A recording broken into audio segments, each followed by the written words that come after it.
film intitulé Marie-Delphine Ndiaye, une géante invisible, du réalisateur Cheikh Adramé Diop, met en lumière les qualités et valeurs de l'ancienne présidente de l'Association des juristes sénégalais, dans le but de l'offrir en exemple aux jeunes. Marie-Delphine avait une personnalité multidimensionnelle qui n'a pas cessé d'étonner sa famille. Chaque jour que Dieu fait, on en apprend sur Marie-Delphine. Que ce soit dans le domaine de l'économie, des arts, le domaine de l'université, de l'agriculture, de la défense des droits humains, de la promotion de la condition humaine. Marie-Delphine a consacré sa vie à la promotion de l'homme, de la femme et de l'enfant. Il est donc tout à fait légitime et normal qu'un hommage lui soit rendu à travers ce film. Le souvenir que je peux retenir de Marie-Delphine, sinon même au cours de la production de ce film, c'est d'abord sa discrétion. Sa discrétion. Vous savez, Marie-Delphine, on ne peut pas dire qu'elle connaissait tout, mais elle connaissait beaucoup de choses. Mais personne ne l'entendait parler.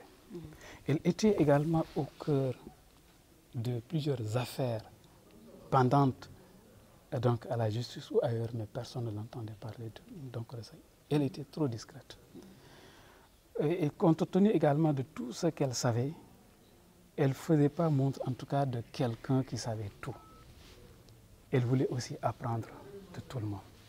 Voilà également une marque d'humilité, une marque de grandeur, donc qui milite en tout cas en faveur des grandes personnalités. Ce film documentaire de 52 minutes, qui est loin d'être suffisant pour retracer la vie et le parcours de Marie-Delphine Ndiaye, selon le cinéaste, est une œuvre didactique et pédagogique.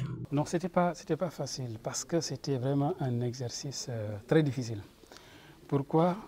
Je l'ai dit dans mon discours, 52 minutes ne suffisent pas pour retracer la vie et le parcours de Marie-Delphine Ndiaye. Ce qui fait que nous, après le collecte, après la production, c'est-à-dire le tournage, on était pratiquement à presque 30 heures de rush. Donc vous voyez, pour sortir, pour avoir 52 minutes, c'était difficile.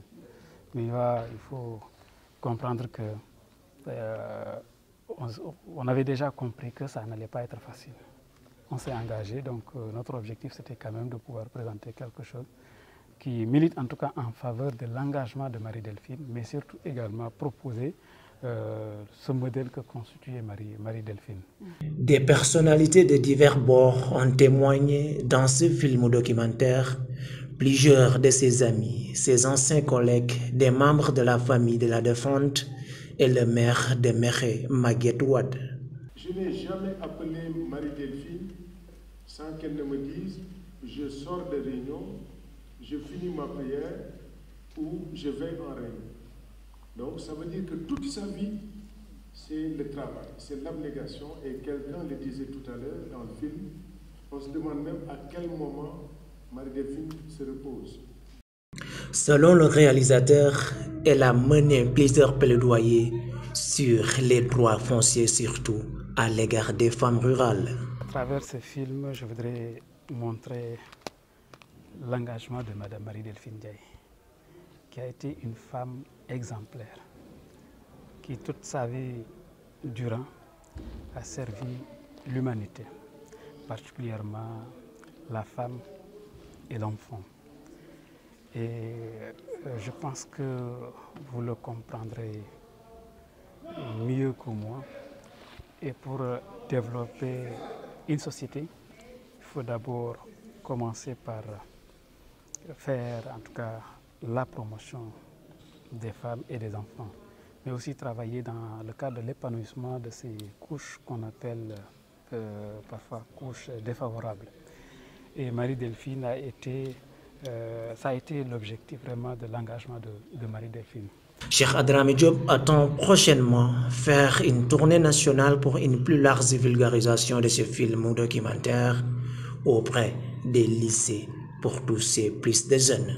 Nos pays ont ainsi comme défi à relever l'éveil des consciences, l'exercice de la citoyenneté et la promotion du civisme fiscal pour le respect des obligations en tant que contribuable.